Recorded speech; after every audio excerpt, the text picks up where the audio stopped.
આપણે ધોરણ 7 પ્રકાશનું પરાવર્તન જે આપણે પાઠ ભણ્યા એની અંદર ન્યૂટન તકતી જે આપણા વર્ગની વિદ્યાર્થીની દિશાબેન બનાવી લાયા છે, જેની અંદર આપણે અહીંયા કલર જોઈ શકીએ છીએ 1 2 3 4 5 6 અને 7 બરાબર. તો આ ન્યૂટન તકતી જે આજે આપણે ગોળ ફેરવીશું, આ બાજુથી લેજો એટલે તમને દેખાય એમાં બરાબર.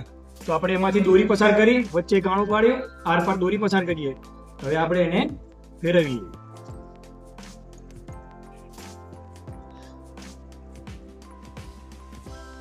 તો એની અંદર આપણને જે જોવા મળે છે અને વ્હાઈટ કલર હોય એવો આપણને એમાં ભાસ થાય છે.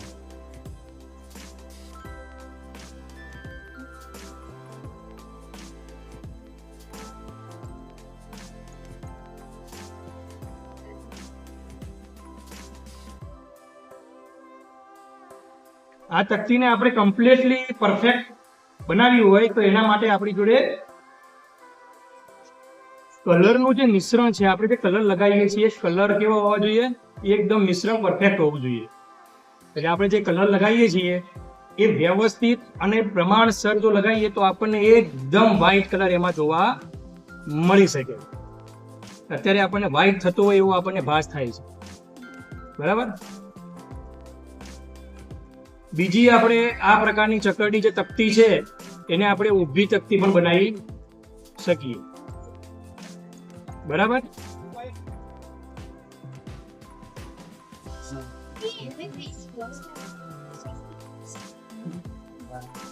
દેખાય છે ને તમને વ્હાઈટ કલર?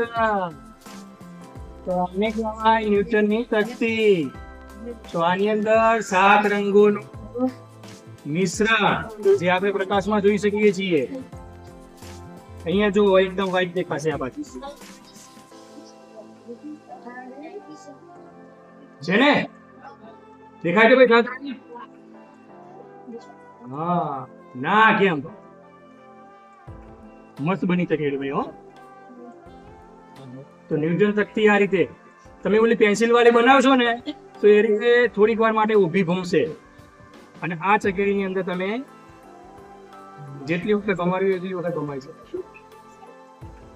એટલે આપણે જે કલરનું મિશ્રણ લગાવીએ ને એ કલરનું મિશ્રણ એ રીતે લેવાનું, કાં તો ઘાટા તો બધા સરખા અને આછા તો બધા એકદમ આછા.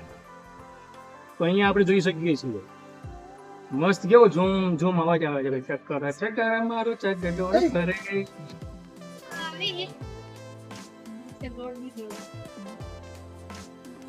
બસ.